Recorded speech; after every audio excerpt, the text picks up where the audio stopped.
Well, welcome back to the second anniversary party of Missoula Community Access Television. I know everyone here this evening, I'm happy to say. If you don't know me, I'm Mary Canty. I'm Assistant Director of Missoula Community Access Television, and I share that position with Lori Hudak, who's behind the camera right now. The program you just saw is called Undermining Yellowstone. That's one of our award-winning shows we were showing tonight from the Best of the Northwest Festival. That is a program that was done with all local talent, local equipment, and I think it has a real nice Montana quality to it, and the music was done locally too. We're going to spend a few minutes now talking about a program that was also produced out of this area and has had a little bit wider audience than just the Missoula Valley. So I'm going to call Bruce. Bruce, we're on. This is my friend and occasional co-worker. This is Bruce Whitey. And we're on TV. We're on TV. That's what this is. Access television, not Access radio or Access newspaper. Hi, okay, Mom. Right. And we're going to talk to Bruce about a program he just finished up. Tell us about your show. Okay, it's the Wolf Reeler Imagine. Lori Hudak and I did this. You were involved too. From the very start, it took off out of MQTV, which is Montanans for Quality Television. And we worked fundraising and getting this thing put together, and got KSPS, which is Spokane Public Television. They came on board and provided money, some money, and then the in-kind services, which was post-production facilities and some camera work. We did camera work with MCAT equipment. Anyway, the whole thing came to fruition, and a couple weeks ago it showed on KSPS and on MCAT here on the same night. And what's your dream for that program, and do you have a series in mind? Yeah, we do. The dream is animals of the mind. The Wolf Reeler Imagine looks at the wolf in myth, folklore, and stories, the stories we tell, and how these stories shape our perception of that animal. And this all feeds into the politics and the controversy that surrounds the wolf now. But we do this with other animals, put a lot of baggage on them in terms of the stories that we tell. And some of those animals that we want to deal with in the same sort of format would be spiders, ravens, sharks. That's a good one. And then we already have a title for the next one, which is Snakes, Shedding the Skin of Original Sin. So well, that title sounds really good. Sounds good. Well, maybe you can tell me, you've worked on some other productions through here. What other kinds of things are you doing? Lori and I produced 5 artist profiles for the Governor's Award Banquet when that went on last year. I did an in-stream flow piece informing people about that issue, and then that copies of that tape went to the legislators. And right now I'm finishing up a video on wolf identification that we'll show here and use for public education, and hopefully it'll get into hunter education courses also. Mm-hmm. One of the things that I often think about with places like MCAT is that in Montana, I think we have a tendency to look for imported stories to come here, books from other places, or somehow TV shows are more exotic if they're from other places. And I think one of the things that's come to me from working at MCAT is how important our own stories are.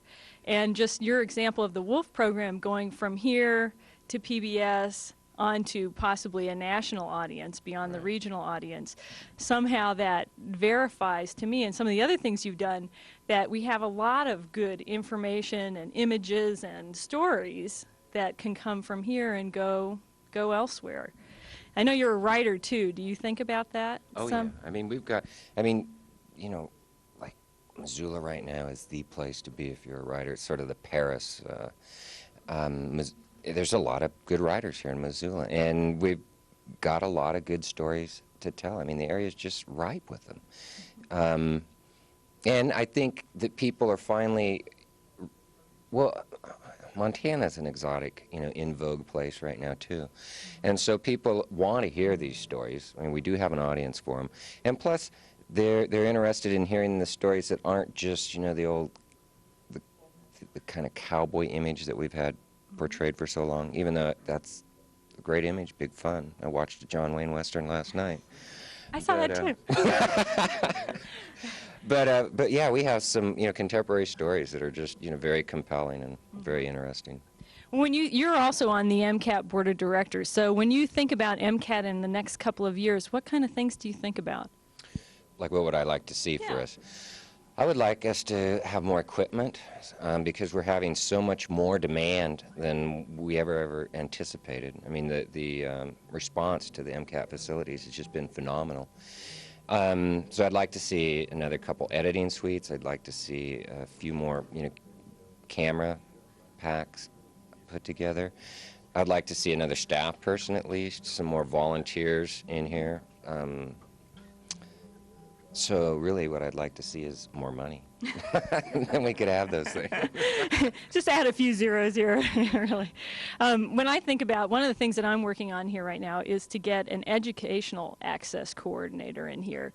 And what I'm going to try and raise some money through the Montana Coal Tax Fund to bring in somebody who would be able to work in the high schools half-time and be an artist in residence through the Montana Arts Council program. So I really hope that that flies, because I feel like we could be doing more in the schools. It's not like we're doing little, we're doing a fair amount, but it's kind of a shotgun approach. And I don't think we're able to think or dream as largely as we might want to in terms of having a regular high school news show or book reports, or tying it into the library where we have book reviews for young audiences, that kind of thing. So that's kind of my interest area.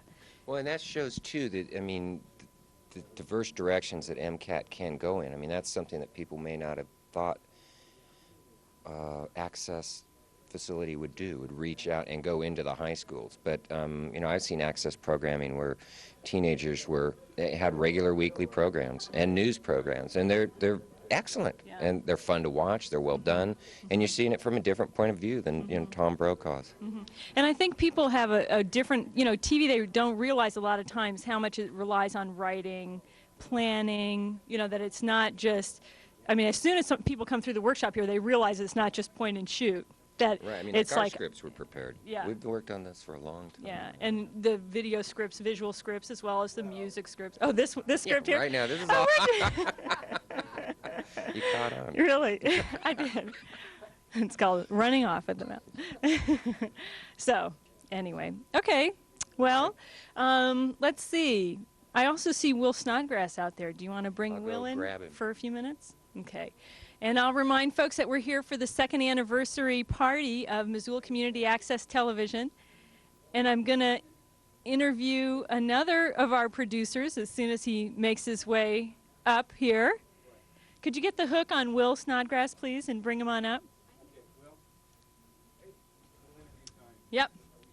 Yeah, we're interviewing tonight. We're talking to some of our producers in between running our award-winning shows. We've run 3 of our 4 award-winning shows from the Best of the Northwest Festival, and we'll get back to that in just a few minutes. We have one more producer to talk to and then one more show to run. And but I'm talking to some producers about some of the stuff that they're working on down here at MCAT. You come on in. Come on in. Don't be shy. And help yourself to some cake. Well, Mary, as you know, I'm working primarily on environmental things. The pesticide issue has been my main focus at this point. And I brought back quite a bit of footage from D.C., which has been airing on MCAT over the past week.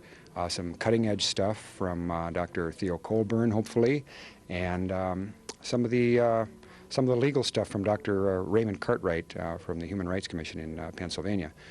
And it's been real interesting. It's been cutting edge, and I learned a lot in the last few weeks. What do you think of all this technology stuff? Because you weren't really a technology person, were you, before this? I was thinking about that today as I was painting the bathroom, and I said, it's unfortunate that video has become the new reality, but it is. And if a person doesn't avail his or herself of the tools of the moment, then you're missing the boat. And this is the most powerful medium smoking right now. So we have a tool here that can be used to make some very positive changes in our community and to reach out and to pull people together. It's a fun thing. It certainly is. Technology right now at its highest point, we're seeing technology evolving on a daily basis, especially with computers, the video toaster, and things like that. But basically, the old Chinese proverb holds true, and that's that one picture is worth 1,000 words. And people will take a video cassette and take life home with them, put it in, and be able to share it with their neighbors or community groups or whatever. It's a good thing. Are people watching your shows? Yeah. Yeah, I'm getting calls. I got a call from Lolo last week. I've gotten requests from information from around the state. I got another call today, which is going to be a very interesting encounter between the forces of government and we the people. So yes, the information is getting out, and I believe that we're making progress. Public awareness is up with respect to air toxics, especially, and pesticides. And yeah. What do you want in our future? Well, I would like to see an environment that is clean and one that is devoid, first of all, of air toxins. We breathe about 30 pounds of air per day and eat about 2 or 3 pounds of food and water. So the toxins that are dispersed in the air, and of course we're living in an aerosol here in Missoula, are my prime concern. I'd like to see public awareness. I would like to see more public access and less censorship so that the information that is beginning to filter out from the scientific community is made available to the general public. Right now, a lot of that is being suppressed, and of course the mainstream media is not going to cover that because it's going to cost them money. Their advertisers aren't going to pay for it. So this is what we have right here in Missoula to work with, and once again, it is a powerful tool. A clean world, and a world of truth, a world of dignity, a world where communication is open as opposed to being sequestered and cloistered. I think MCAT does that pretty well myself as far as being open, because I really love when I have the chance to answer the phone and people say, well, I've heard about this, and what do I have to do, and how much does it cost, and how skilled do I have to be to take advantage? And I can say, you just come on down. If you're a city resident and you are interested in doing programming that's for the community, not personal, not weddings or birthdays or whatever, and non-commercial, but I can just say, well, here, I'll sign you up. What's your name and telephone number? I mean, there's so few things like that these days. I mean, it's kind of like the library that way, too. The library has that real rich resource aspect to it. But it is really a nice feeling as a staff person to be able to say, we'll help you in every way we can, that the technology doesn't have to be scary or forbidden or off limits, that now occasionally we have our moments where the character generator is enough to make you into an axe murderer, but hey, The thing that gets me about that character generator is when all the things start to float on the screen and it's out of control and you push the home button and nothing happens, Right. You push several buttons and it's still floating around until you finally hit the escape and empty the whole thing out and start again. Technology is real imperfect, I think. Well, this is a magical place. It's not difficult to come down here and in 3 hours learn how to use a camera and make some dents in problems, to solve problems, to have fun. And the staff down here has been they bend over backwards to help people. It is truly amazing that a person can come in here and be a videographer, which is what you are when you're down here. Right. When you're done, you put your little name on it. There it goes, over the air. Well, thanks a lot for talking to us. And thank you. You betcha. My office person right here. We're all helpers down here. And our job is not to produce television programming, but to assist you and other community members in producing whatever your ideas might be, and your songs and your music and your visions. And so if you haven't planned to come down this summer, all you have to do is call 542-MCAT, and you're welcome to come down and get signed up. We have quite a few workshops designed for kids right now, daytime workshops, so that they can get in and get some work done this summer during some of the hot days in our occasional air conditioning down here. I think we're gonna go to music now. Music. Okay, this is Mark Dieth, and we're gonna have a little music now for a few minutes, and we'll be back. Hi, I'm Mark. I'm going to write a song I wrote about the punk rock scene in Missoula. It's called Punk Rock Love Song. It goes like this.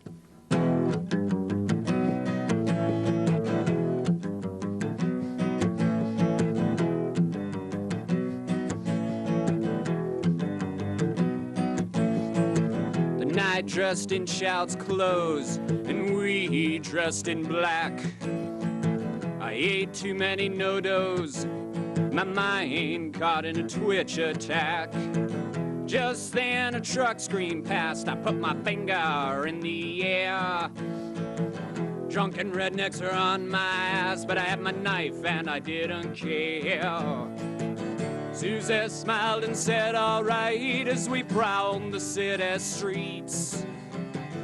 I was looking for a fight or maybe just something to eat.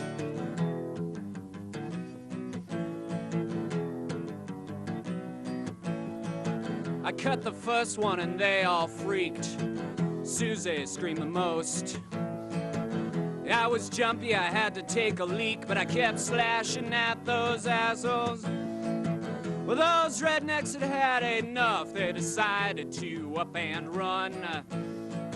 It takes more than beer to make you tough, I thought as I pissed on their blood.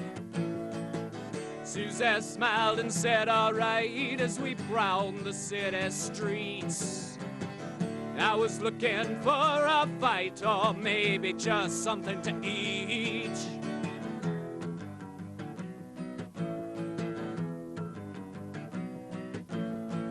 I grabbed Susie by the wrist, I pulled her into the Palace Cafe.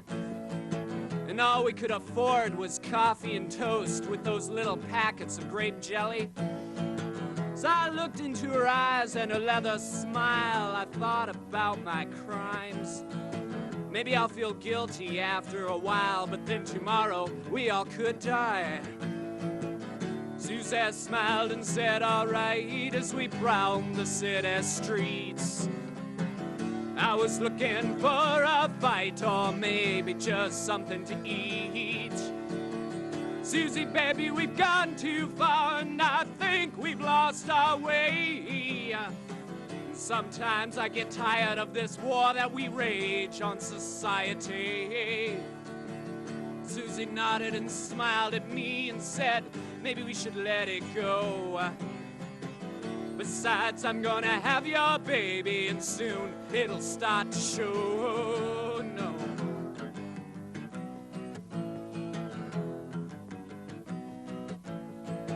I left Susie the very next day, got me a bus ticket for Seattle. I told her it was better this way. A kid is something I can't handle. Nowadays I hang by the off-ramp when I'm not running from the cops. Sometimes I remember and I catch a glimpse of everything I've lost.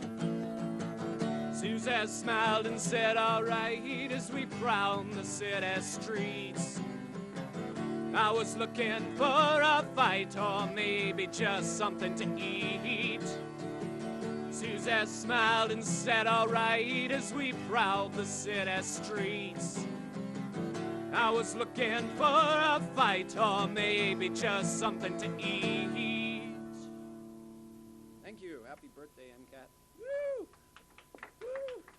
You want me to do another one or should we go on to something more important?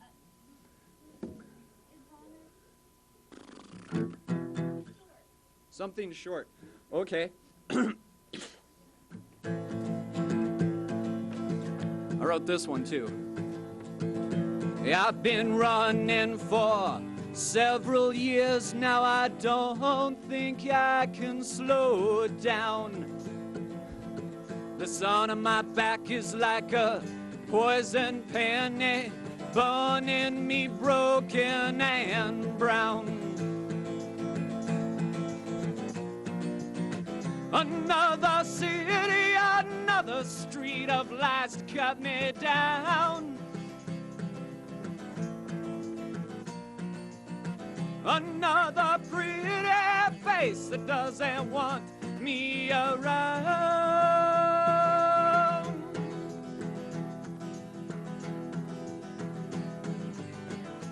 I've been living from meal to meal. My stomach's like a hole in the ground. If you couldn't give me another penny, I could eat and get out of town. Give me pity, I don't need you to cut me down. Another city cop driving me out of town.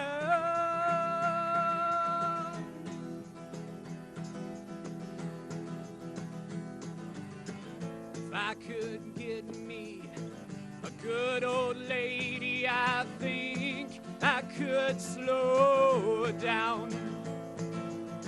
I could find work, have a family, listen to my kids play around. Another city and there ain't no work to be found. Another pretty face that doesn't want me around. But I don't feel down. Yes, I don't feel down. It's just another town.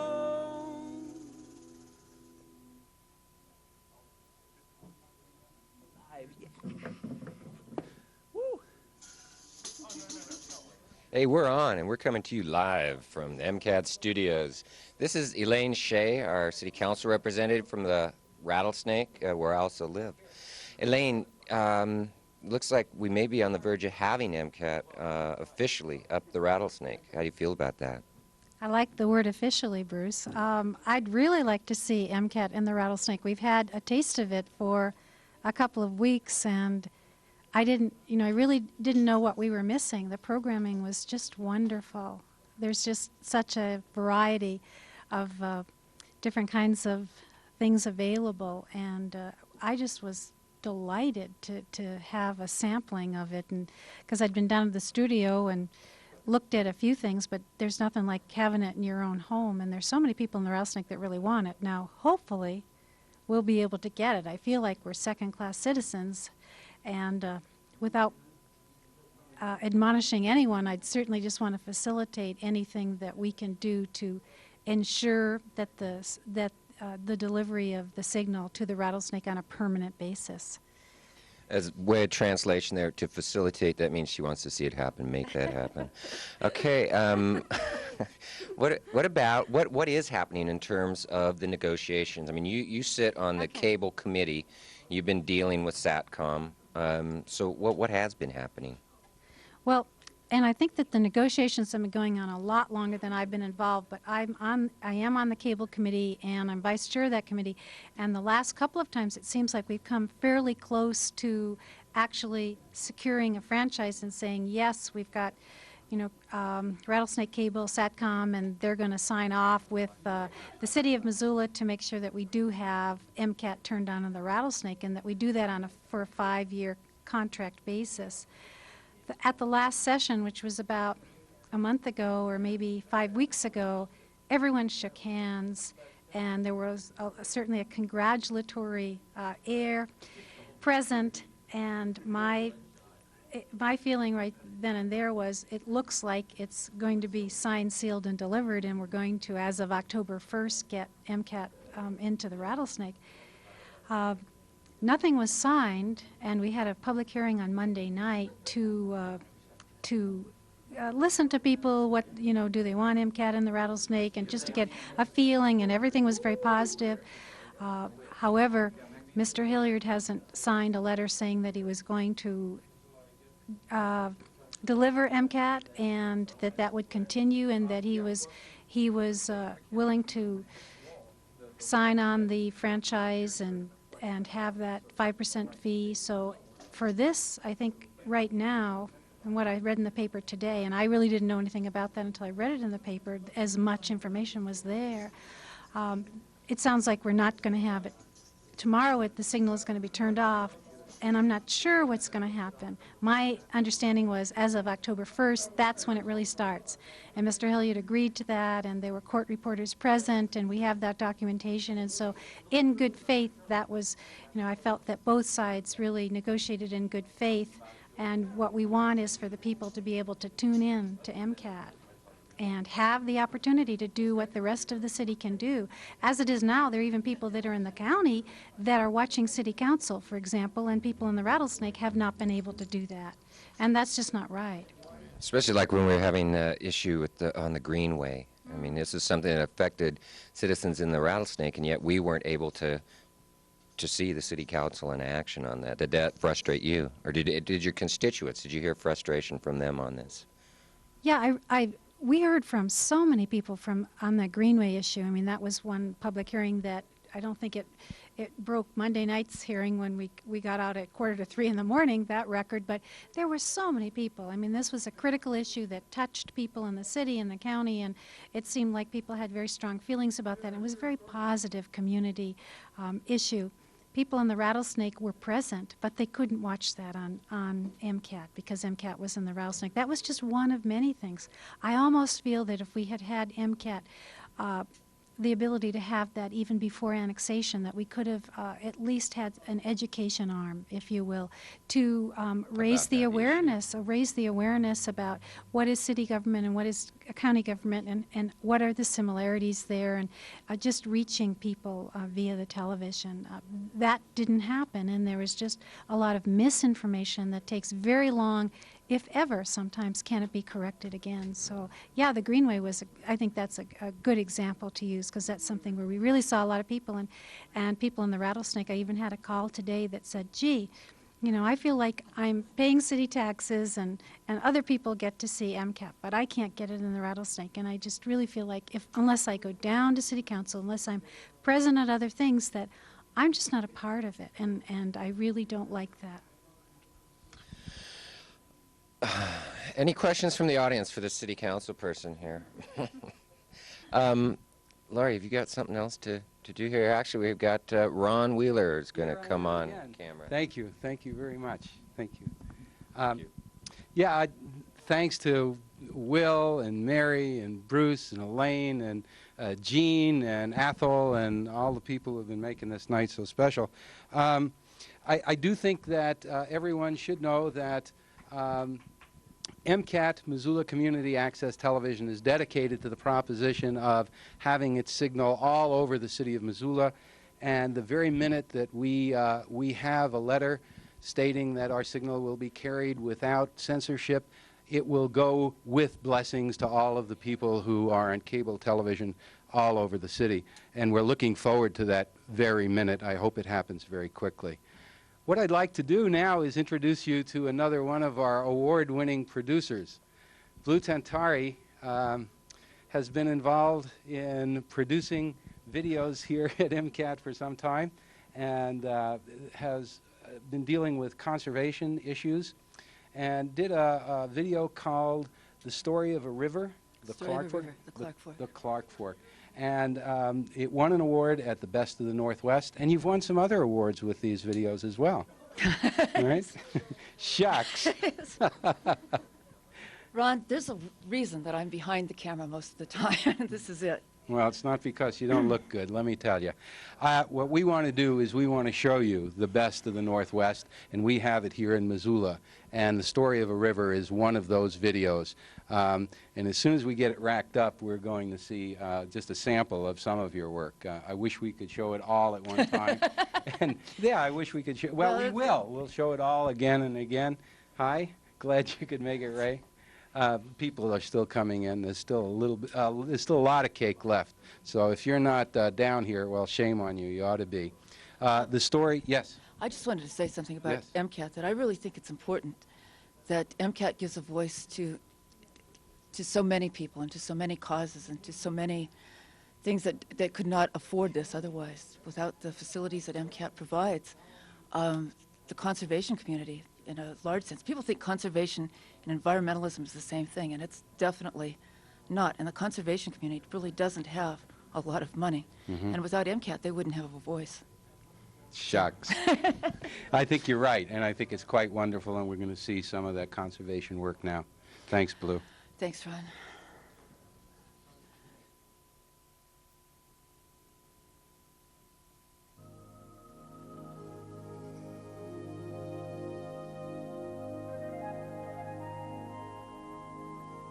Water. We all need water. Without it, plants and animals will die in a few weeks or months, people and fish much sooner. Our bodies are mostly water, and 2/3 of the surface of the earth is covered with water.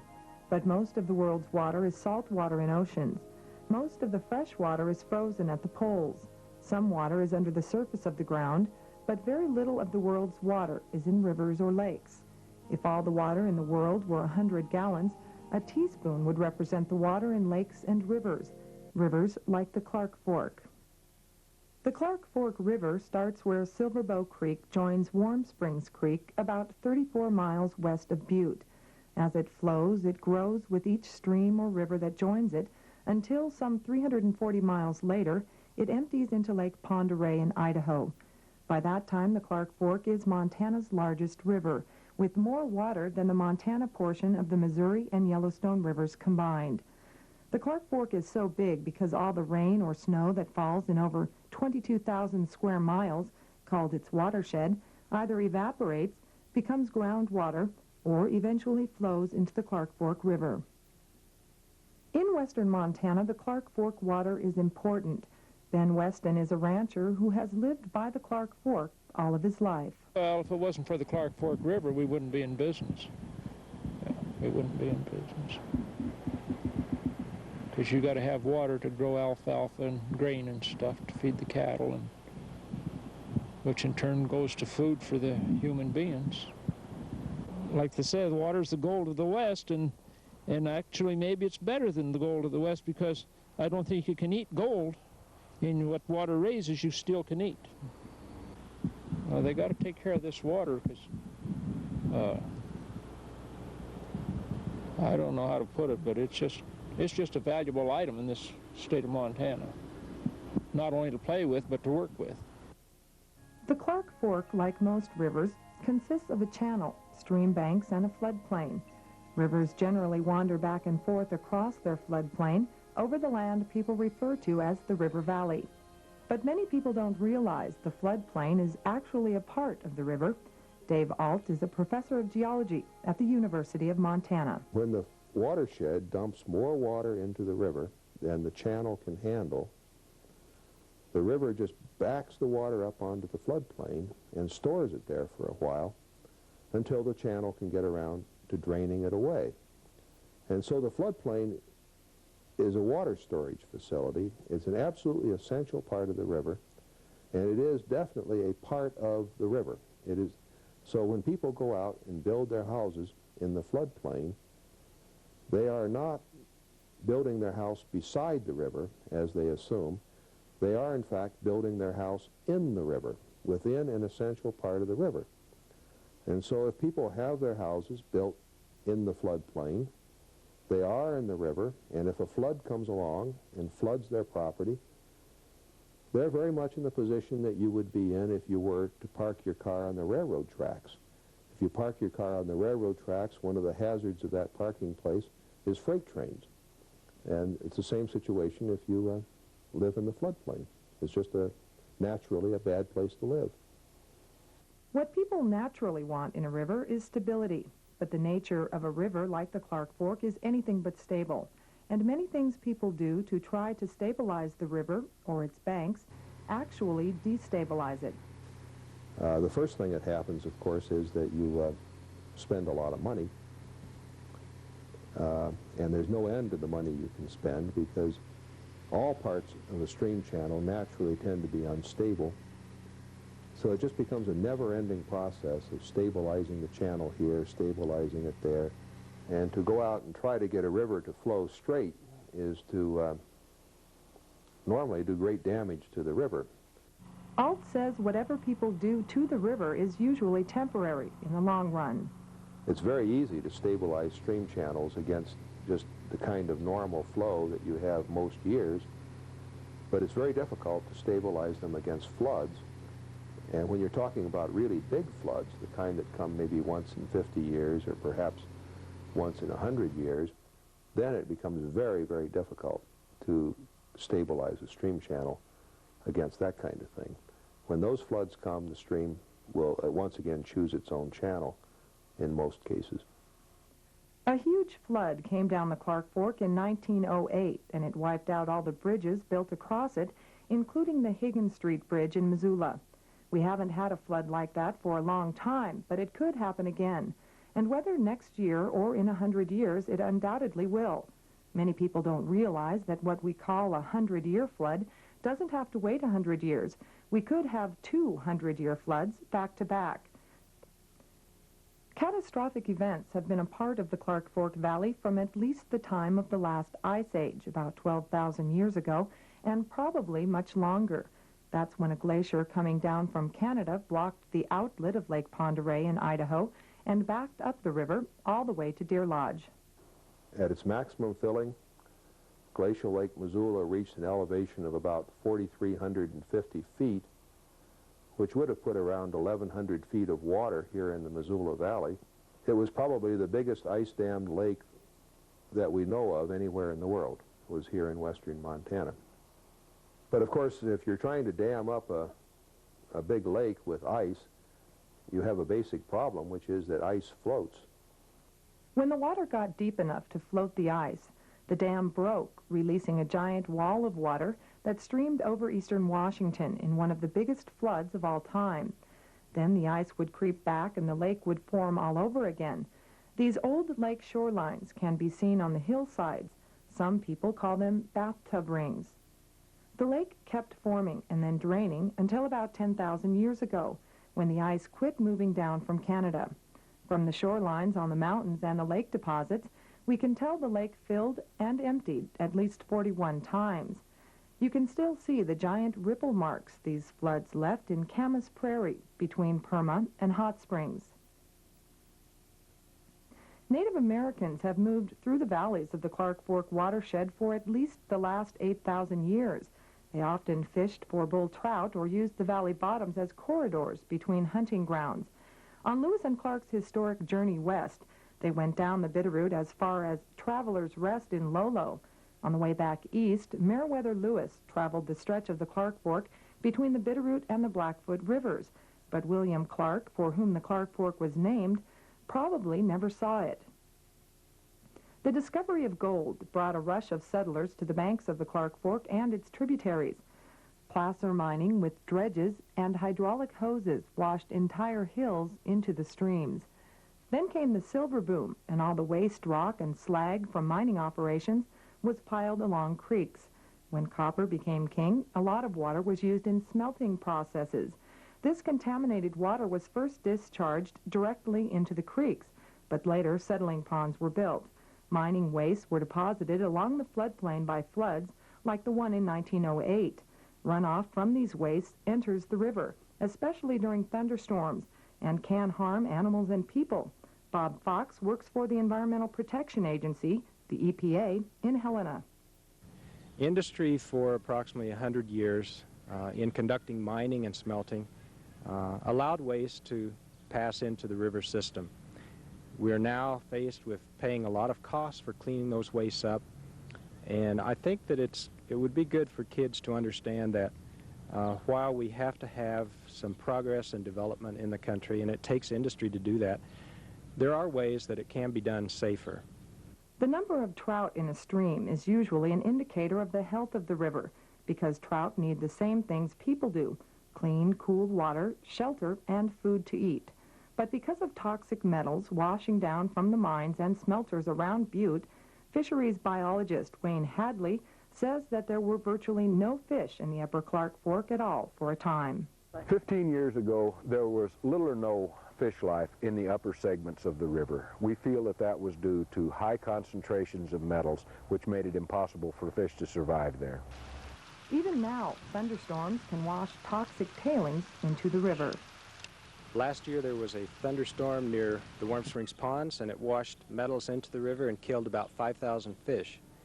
And these fish were from couple inches long up to 2 feet in length. So that was a very significant problem there. One species of game fish dominates the upper Clark Fork River. The predominant species there is brown trout. We think that we have more brown trout than any other species because brown trout are tougher and better able to withstand pollution. The insects trout feed on are affected by pollution as well. In fact, they are often indicators of water quality. The number and kind of insects in the river are an indication of how clean the water is and how many fish can thrive. But if there are toxic metals in the water, are the fish safe to eat? We think that the fish are safe to eat. We've tested them for toxic metals and found that the metals are only in the organs, that the muscle tissue, that part of a fish that you would eat, is not affected. Sediment affects fish by smothering fish eggs and the aquatic insects that fish eat, as well as clogging irrigation pumps and ditches when erosion washes away valuable topsoil. Some sedimentation is natural, especially in the springtime. Then it seldom hurts fish, but sediment later in the season can ruin a fishery. Frank Kirsten works for the Soil Conservation Service, and he says sediment is considered non-point source pollution. Usually referring to sediments in the stream system that are coming from areas or some other type of pollution that's coming from an area that you cannot go to a pipe or a controlled runoff point and say, yes, this is the source.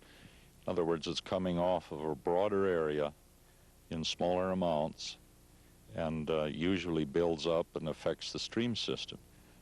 Mining activities, road construction, timber harvest, anything that removes the protective cover of the soil surface exposes that area to potential erosion, whether it's right out at the stream system or a ways away from it.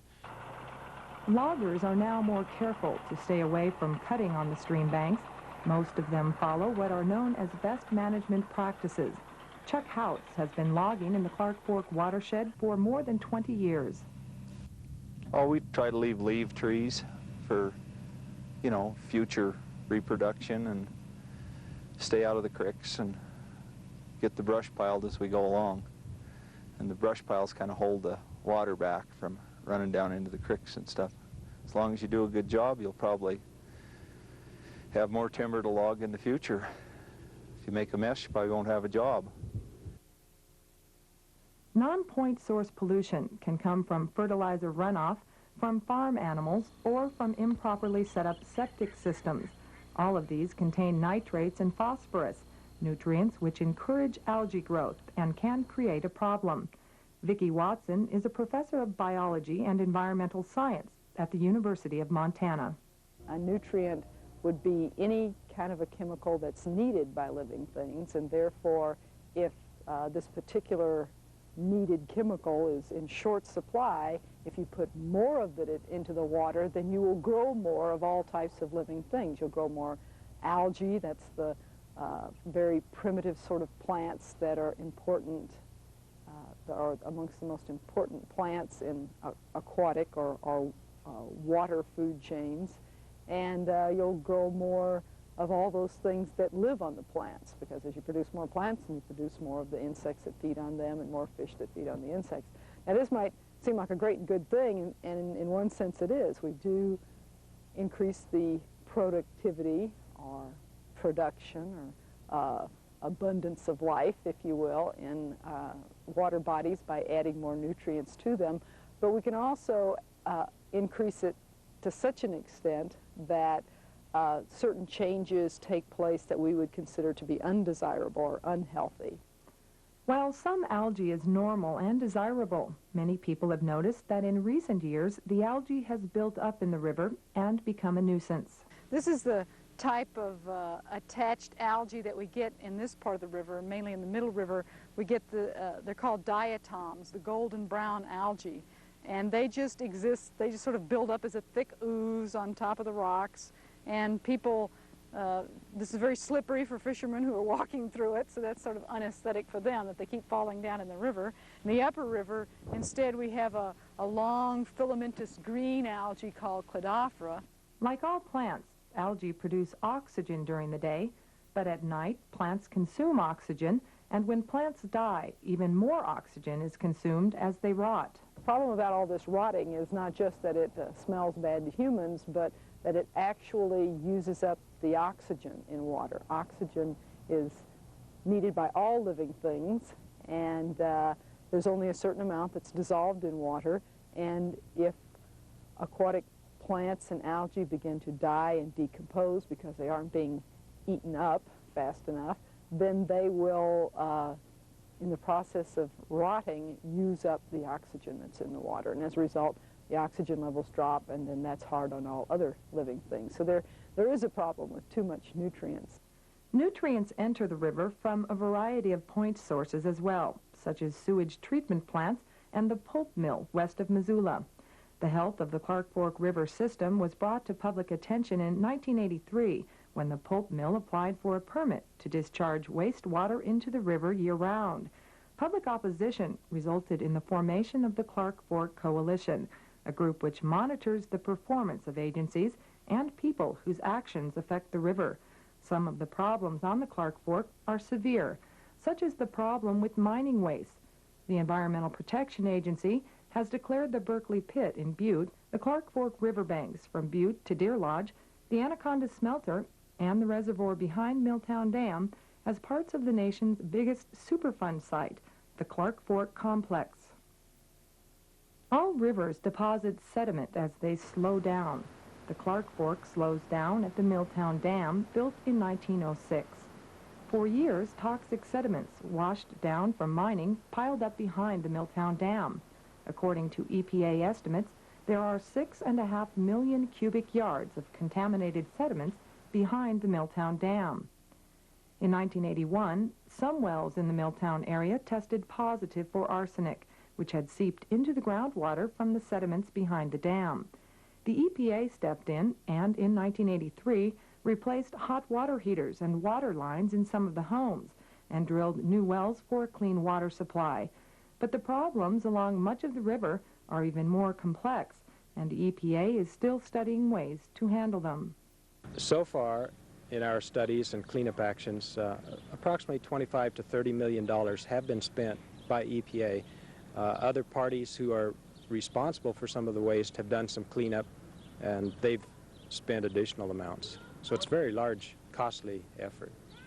Some of the mine tailings have been removed from the floodplain around Warm Springs, but a solution to the problem of toxic mine waste remains in the future.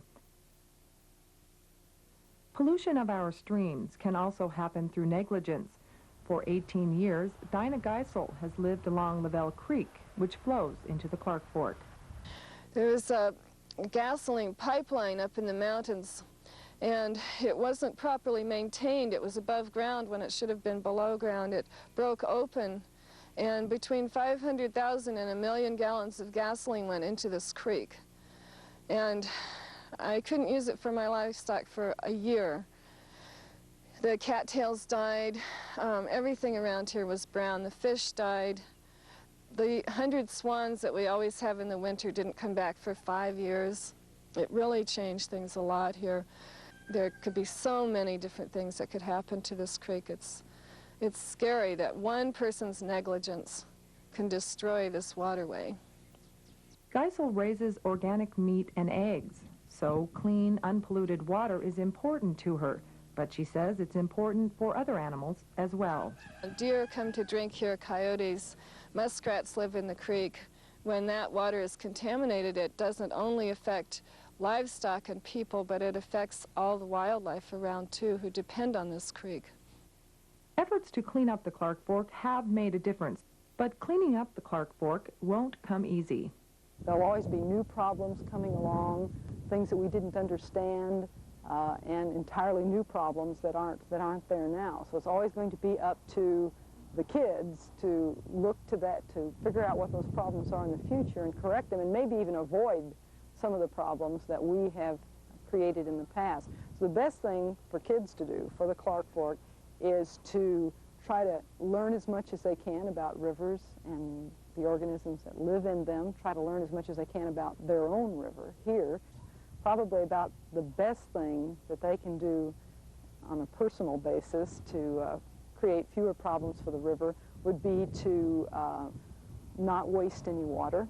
In fact, don't waste anything that you use in your life, because everything, our food, our clothes, everything had to be grown with water. And if you waste them, then ultimately you're wasting water. The water in the Clark Fork is important to each of us for many reasons.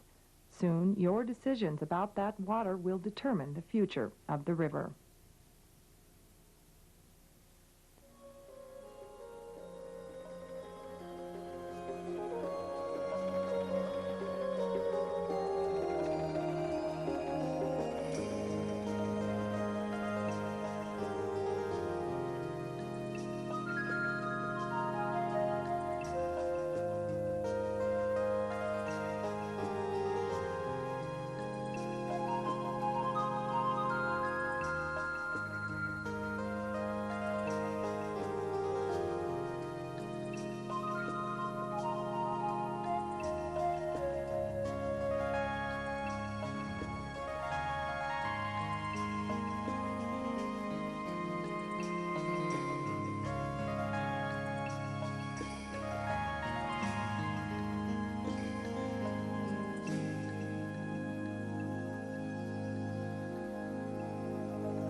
This is Missoula Community Access Television, and this is our second anniversary birthday party, and we're showing some award-winning videos.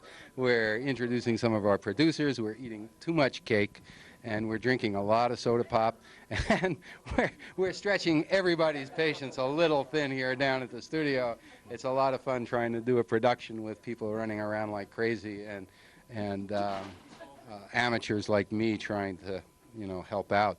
I have with me Kurt Miller, who is another one of our producers. And Kurt, I understand that you specialize in music videos, twisters. Tell us about it. Basically, it's old-time rock and roll videos with a little different twist. Twisters, I got you.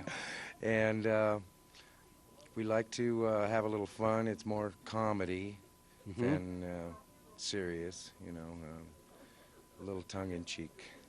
So who plays on these videos? There's a number of people that play. Actually, there's three of us that basically do most of the production. It's myself, Ron O'Leary, and Mike O'Leary. The O'Leary boys. The O'Leary, yes. Well, do you know which one they have racked up for us to look at?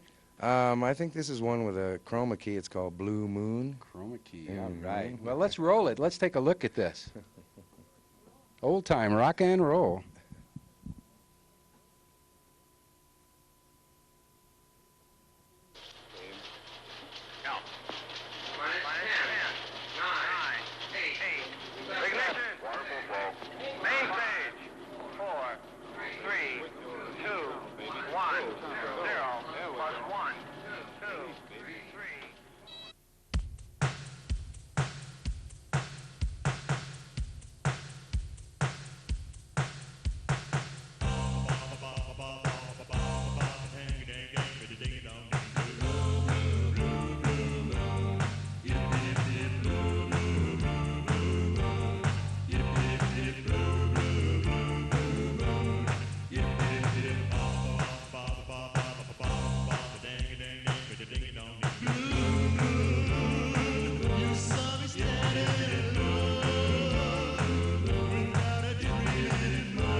Twisters. Thanks a lot. I hope you do a lot of more of those. Oh, we got some new ones coming up. All right, we're looking forward to them. Thanks. Well, now that the Open Spaces meeting has closed down, some of our luminaries are showing up. Mayor Dan Kemmis, how are you? Oh, I'm great. All right. It's a Happy pleasure. birthday. Thank you. It's a pleasure to have you here. I want to take this opportunity on the part of all the citizens of Missoula to thank you as a representative of the city of Missoula for making this service possible. So thank you very much. Well, I appreciate that. But, of course, what happens in Missoula is that it's the city as a whole, the whole community that does this kind of thing, and that's what makes it so much fun. It is. So I appreciate the thanks, but I accept it on behalf of the whole city. What can we look forward to in the future of, we now have city council meetings, and it's one of the best shows in town. Yep. Often. Yep. It's certainly one of the latest shows. That's right. Yeah. Right. The late show. And what else can we expect to see being put on video for the citizens to watch? Well, this is one thing that I've been very interested in expanding. We had a little project here a month or so ago where the Youth Council did a forum, and it went very well, I thought. They were proud of their involvement in it, and I think that they should have been. Being able to put it on television made them pay attention to what they were doing in a way that they wouldn't have otherwise. So that kind of thing, I think it's real important that we develop the capacity to do. Vision 2020, we're expecting to have on MCAT, as much of it as we can get there. I think when we have something like the open space meeting that was competing with you tonight, that we ought to be able to tape that and put it on MCAT. And absolutely. So we're really trying to develop the capacity to get more and more of these meetings on. You know, Missoula is such a busy place that the kinds of conflicts that we've got tonight happen to all of us all the time, and we ought to be able to catch up with ourselves by watching it on TV. I agree wholeheartedly, and I look forward to that. Can you tell us a little bit about the 2020 meeting now that we have a camera? Let's do that. All right. Well, we've been within the city government of Missoula more and more challenged, concerned, excited about the changes that we see happening in Missoula. We think Missoula is getting better all the time in a lot of different ways. I think this is just one example of how that's happening, MCAT. But the better it gets, the more some of us start to think of what kinds of changes might we face in the future that would begin to challenge and threaten what we've got here. So what we're doing with Vision 2020 is trying to give an opportunity for the whole community to start talking about what do we want for Missoula in the year 2020. Where do we want it to go, and how are we going to get there? And so on June 13th, Saturday, from 9 to 3 at Sentinel High School, the town is invited. And this is like the kickoff for a long-term, long-range planning for the city. That's right. Exactly. Right. Well, I'm going to look forward to it. Yep, me too. And I hope we can get a lot of it on. Yeah. Thanks, Dan. It's a pleasure to see you here. All right, again, happy birthday, MCAT. Thank you. Okay. Dan Kemmis. Let's see, who's next? Who's next? We have Will Snodgrass, yes. And who do we have here? Councilman Curtis Gordon. Oh, well, here you go. Why don't you guys take the microphone for a minute and say hello to each other. Introduce this man. Hello, Curtis. All right. Will, pleased to meet you. What do you think of City Council? It looks like it's a tough job, Will. Is it everything you thought it was going to be? That and worse. Let me tell you. I had no idea what I was getting into. Actually, this is Curtis. And I'm Will. Right, okay. Curtis, what was going on tonight? You were at an open space meeting, and what did you find out? I found out that you get severely reamed out for things that are done and gone, no matter how far behind you they are. All right, all right. We're at the MCAT birthday party here tonight, Curtis, and you have been a strong voice for the power of the people and community access television. I remember you saying once that you thought that community access could be the conscience of government and the people, and we'd like to hear what you think about that at this point in time. Well, I think it's really important that community access continue to provide their uncensored signal, and personally I feel that they meet the intent of their charter and federal law by providing that uncensored signal. You may hear more about that later. Well, we know that MCAT is reaching more and more people, and that the people up the Rattlesnake are very pleased to have MCAT. We hope that becomes a permanent situation. MCAT is serving, how many more people are we serving now than we were when we first started? 9,000, does anyone know?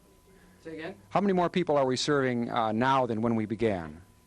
Yeah, 8,000 or 9,000. 8,000 or 9,000. So this could mean we might need more money from the city council. That's possible, and I certainly hope that by fulfilling the intent of their charter, by providing an uncensored signal, that they will be able to get that more money. Do you think more money might be forthcoming from the city council, Curtis? Well, how do the odds look? That remains to be seen. There's a meeting for 2 weeks, 3 weeks. I don't have my calendar. Without my calendar, I'm lost. Okay. Well, let's hope for the best on this one, and we'll let others get in here, and Curtis probably has some things to do. He's a tight schedule. Ron, we'll turn it over to you. Well, thank you. It's a pleasure to see you here, right. Curtis. And it's always a pleasure to see you. All right. You hugged Mary. I know. I hug you too. Oh, all right, all right. Somewhere behind the scenes is Randy Ammon. He is the executive director of MCAT. And he stays behind the scenes so much that it's really a shame, because the people who come down here for training and to do their thing all get to know him and all get to respect him and all get to love him.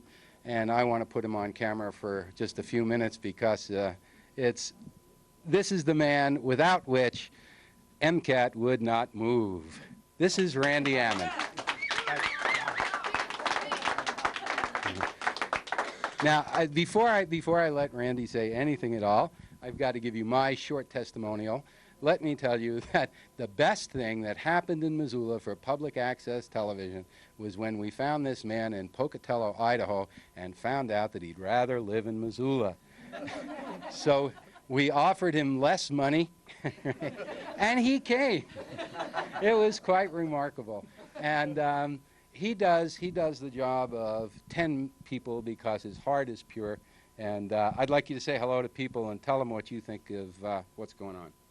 Do I get to hold the mic? No.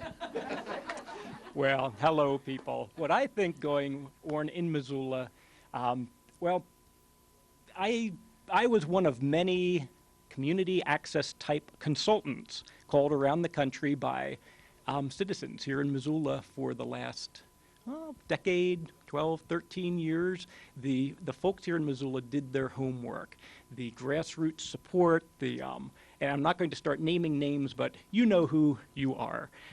Lots and lots of years, lots and lots of work, the needs assessment, the community meetings, convincing our elected officials, helping out with the initial franchise with TCI Cable, setting up the funding. From someone looking in from afar, I saw in Missoula the ripest, and I'm using that word too much, but the community most ready for public access TV I had ever seen. And I've been working in access for, well, I don't know, about 14 years, studied it longer than that, and I never saw the elements in place that Missoula had a few years ago based on all this stuff happening, as well as the spirit of the community. Yeah, this is a town of activists, it's a town of artists, it's a town of culture, it's a town of diversity. That's where the strength is, and access television, I had no doubt, would be wonderfully successful here. In the last 2 years, my high expectations have been shattered. Nothing prepared me for the sheer volume, the pleasantly overwhelming participation that this community has poured in here. And to the visionaries, to the volunteers, to the 900 plus folks who have been trained so far in just 2 years' time, I thank you. I appreciate the opportunity to work in the job I want to do, in the place I want to do it, and you people make it work. Volunteers are the lifeblood of this channel. The support from our elected officials, it's absolutely terrific. So thank you, thank you. If I can just stress one thing that got left down of a newspaper article earlier today. For those viewers in the Rattlesnake, and hopefully we're still on in the Rattlesnake, MCAT very much wants to keep staying on in the Rattlesnake. We told this to Mr. Hilliard, the owner of Satcom Cable Montana.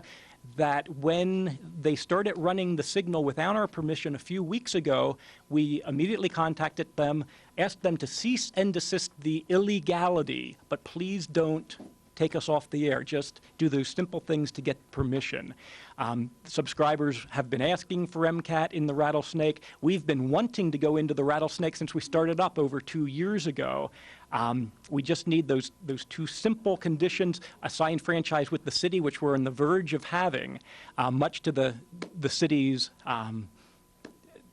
what word am I looking for here? It's late. Diligence. Diligence, yes, that's a good word. The only other thing we need is that a guarantee that our producers' words will not be censored. It's America, it's the First Amendment, and MCAT has become a very effective First Amendment forum for every individual in the city of Missoula, every organization in the city of Missoula. If you have not used this channel yet, if you've not had the chance, taken the time to come down for the free training, free use of the equipment, free channel time, please give us a call. 542-MCAT is the number. Workshops, we still have some spots open in July and August. We'll set up special workshops for groups, and this is your channel, Missoula. You're using it very well now, and you can be using it better. And I don't care if you're a 7-year-old guitarist, if you're a senior citizen with a message to get out. Everyone has a story to tell to their neighbors, and MCAT is where you can do that using the very powerful medium of television. Come on down. Thank you. Thank you, Randy. And you ought to see him hit a softball. I'll tell you that. It is something to behold. Bruce, you have some words for the people? Yeah, this is a little unpaid advertisement for the Montana Natural History Center. Quit kicking the camera there. You'll be asked to leave otherwise. Anyway, yeah, they're having a celebration, kind of get to know the public and fundraiser with some neat things that'll be in the auction coming up next Thursday night, a week from tonight. So watch the community message board and listen to KFM and watch the papers to get the particulars on that. Now, this is a natural history update. I'm sure you want to hear about this. You know they've been having a hard time with getting eagles to nest up there in Glacier, where they used to historically go down and fish in the stream there at McDonald Creek. Well, they had a nesting couple, and the female left. And so they've really been keeping tabs on the male and if it will nurture these eggs. Well, apparently, what happened is the male must have gotten lonely because he flew off, and he picked up this dove and brought it back to the nest. Gets there to the nest, and this dove says, "I'm a dove. I'm a dove. I was made to love." Eagle says, "Oh, God, this isn't what I had in mind," and boots this dove out of the nest. A couple weeks go by. He's doing okay, but he gets lonely again. He dries off, flies off, and he finds this loon, brings the loon back to the nest. The loon says, "I'm a loon. I'm a loon. I was made to swoon." He goes, "Oh, that isn't what I had in mind." Boots that loon out of the nest. Able to make it for a couple weeks. Gets the lonelies again, heads out. This time he comes back to the nest with a duck. And the duck says, "I'm a drake. I'm a drake. You made a mistake." That's public access television, folks. Wayne's World, look out. Well, I think maybe I shouldn't let the microphone go anymore. I hear some musicians tuning up in the back. It's time for more music. Somebody's cueing the musicians, no? Well, it is a troubadour, and he's trooping right over to the door. It's a one-man band. It's Richie Doyle, and it's Michael Marcellick, and they're playing music.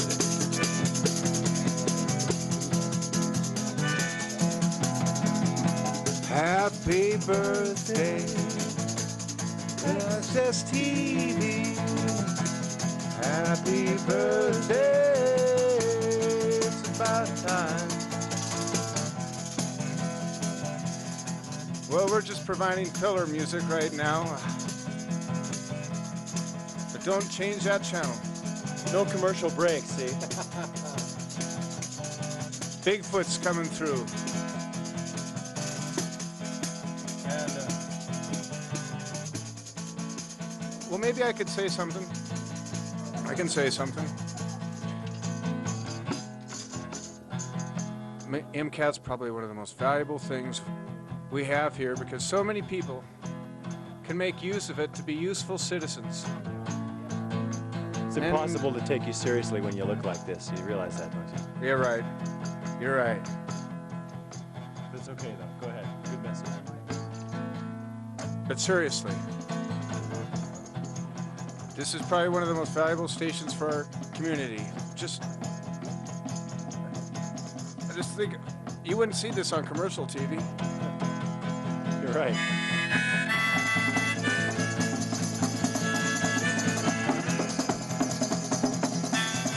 This is Community Access Television in Montana.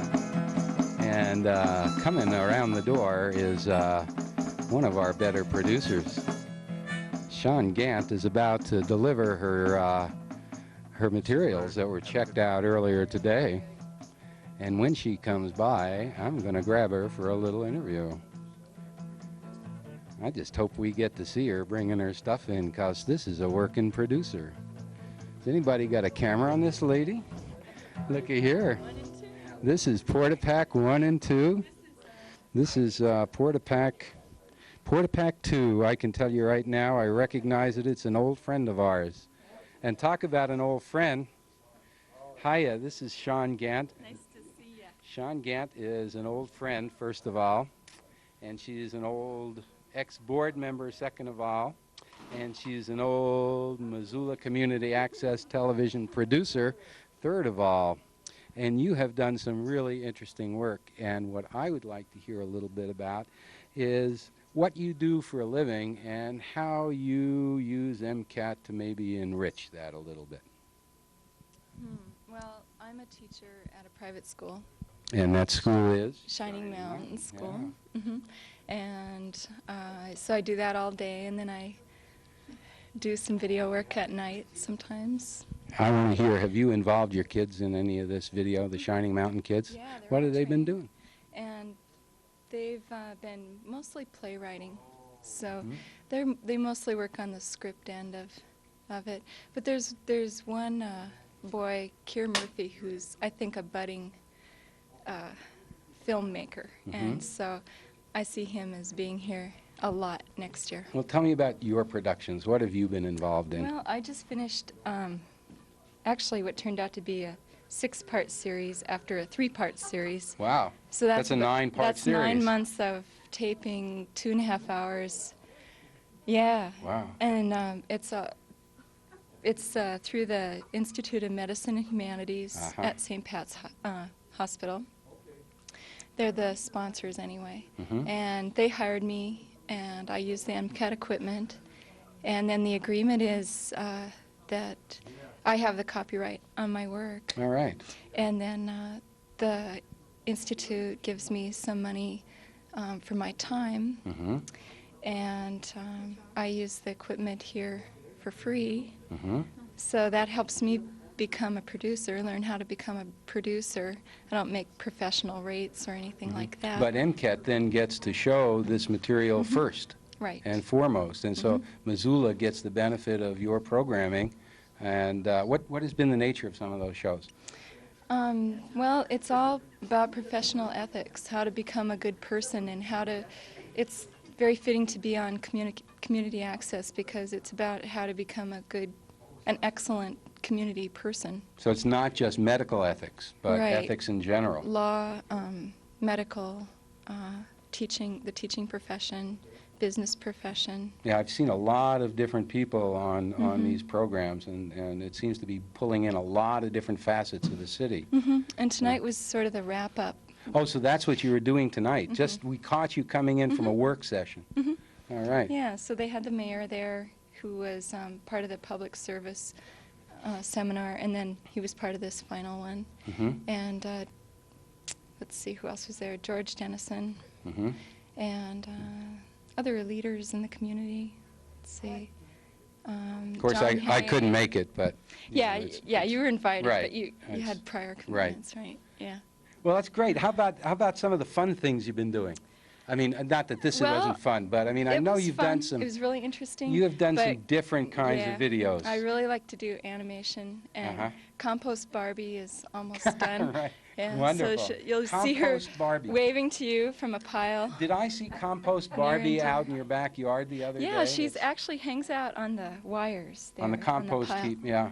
I see. Yeah, she's very fashionable. Is this social comment or satire or? Well, I think she kind of goes along with it's- Malibu Barbie or Hawaiian yeah. Barbie or I see. whatnot. Okay. She has kind of a different color to her too. By now, I'll bet she does. She's not decomposing though. I can tell you, plastic is not biodegradable. That's true. Her hair's a mess. But though. they cook just like any other normal American doll. Really? And they hang out mostly in the trash, but they have horses and. And Kens? Do they have any Kens? No. No Kens. No, this is a female. Female, society. right? Yeah. Okay. Well, that's They good. mainly squat on the. You know, your kids have done some videos that I have found somewhat fascinating. How old are your kids? Well, Nate's my stepson. He's, let's see, 13. And didn't he do a video like from a cat's eye view at some point? Yeah, he carried the camera around. Yeah, that was pretty chasing the inventive. cat. That was pretty good. Yeah, it was amazing. I like that. Yeah, and he was there were two working on versions. One with the my sound. baby too. Yeah, and one with the with the sound. I and one remember without that. the sound. I have some advice for you. A viewer has just phoned in and is enjoying this a lot, but would like you to quit waving the mic and to quit gesturing like this. Okay, here's how you do it. Hi. Would you like to make a comment? Okay. Okay, now it's your turn. Okay. Hi. This viewer would just like to hear Hold what still? everybody's saying. Okay. Yeah. Okay. So we have 10 minutes left. Will you do it right the rest Who of the show? who is that on the phone? A viewer. I know that it wasn't a viewer. There was no phone call, and they've been on me about this forever. So, honest. Okay. Well, I'm sorry. Whoever, I will do better. I promise. Don't trail off sentences either. Okay. Okay. This is very constructive criticism. Well, this is public access, and we need feedback from the public. You know, another school. It's Come down and try it yourself too, and it's. Stop waving that thing back. Yes. Another school that's been really involved down here is Sussex School. They have a program there for the older kids to get trained, and I think they made one video called "Will You Recycle with Me in Holy Matrimony?" I think is the name of it. That's cute. Well, I'm at Hellgate, and I think we have probably 75 kids trained from there by now. great. Just a guess, but Did that become part of the curriculum then? Finally? The not language yet. arts? But it looks as though it's going to be. It looks as though there's going to be a lot of work in that area, so we're all looking forward to it. Great. Sean, See I you. love you, and I'm Bye. glad you're working for MCAT and for the community, and take care of that equipment. Are we going to sing Happy Birthday? No. Not yet. Not. We're practicing Happy Birthday. Well, I am not going to wave the microphone, no matter what. You can't make me. Missoula Community Access Television. We're here to serve you. We've served 950 people. They've spent 3 hours at a shot coming down here to be trained, to do their own videos, to share their ideas, to share their talents, to share their skills, to share their arguments with you. And we invite you to come down and do the same. Call 542-MCAT. Put your name on the list, and we'll call you when we have an opening in our training schedule. It's not just a good idea. It's fun, and it's free. This is your electronic soapbox, your electronic park. It's supplied to you by the City of Missoula and served by MCAT. So come down, take advantage, have fun, put your program on the air. I'm getting a stretch signal. Well, I tell you what, I'm looking forward for the game tomorrow. Yes, it's Terry Jimerson has a question. Tonight, President Bush gave his press conference and nobody would carry it. Could he have carried it on public access? If he had only gotten the training.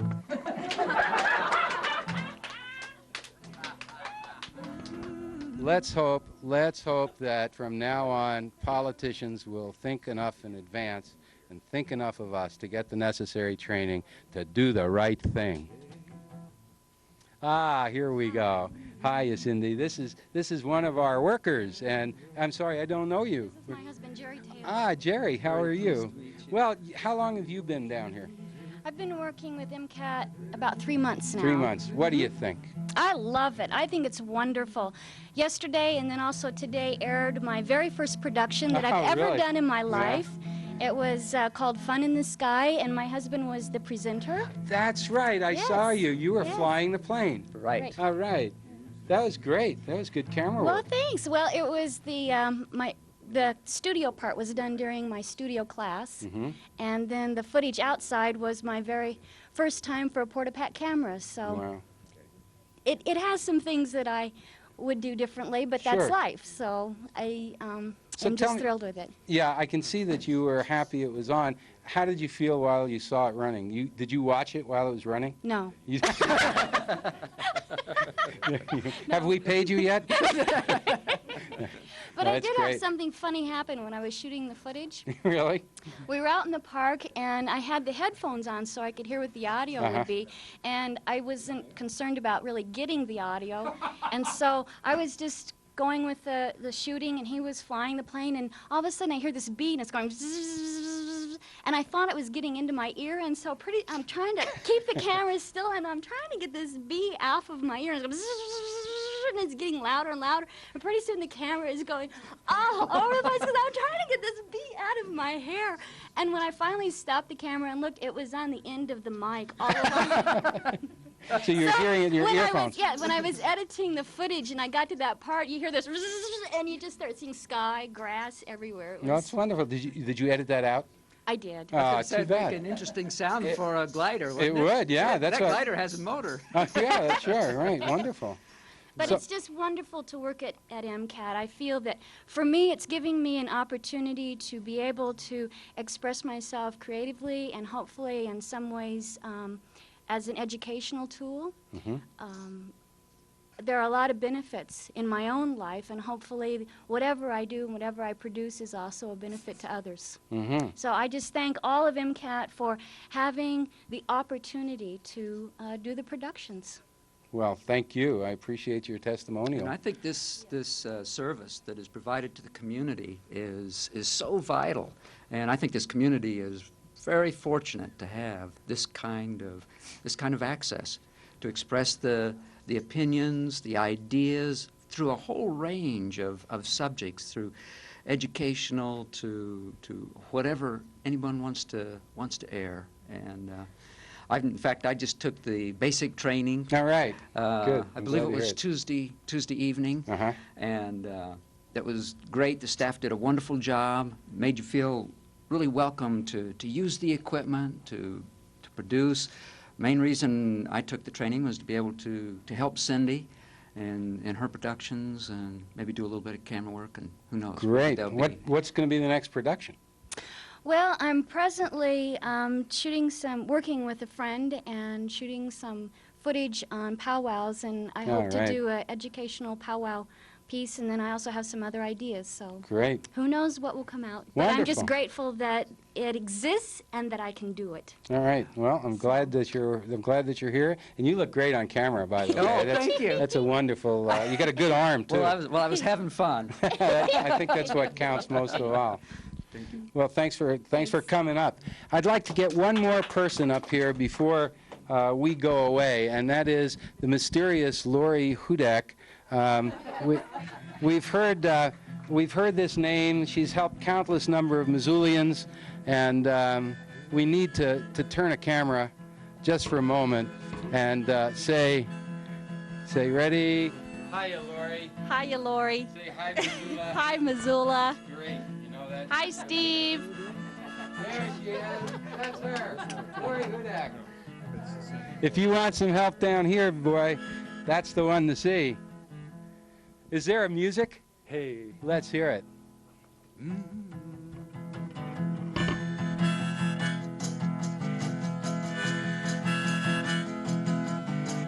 This is a sing-along when it comes to this part.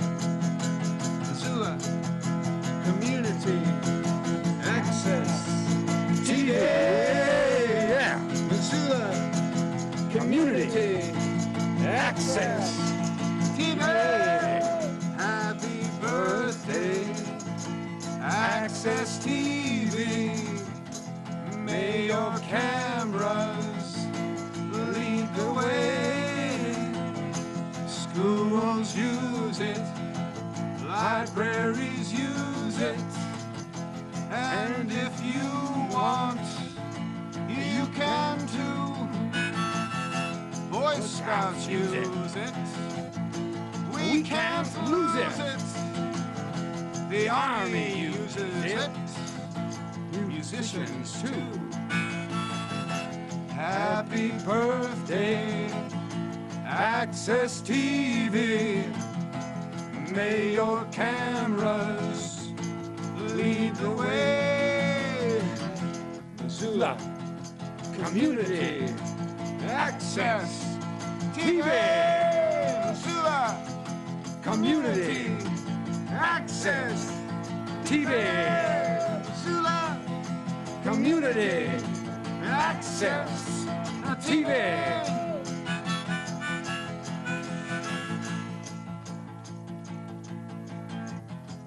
And if you don't like what you're watching, you can come here to make your own. Corporate TV can be sleazy. One big commercial to sell your soul. Missoula Community Access TV. Missoula Community Access TV. Power to the people. Access TV. Power to the people. TV. Missoula Community Access TV. Missoula Community Access TV.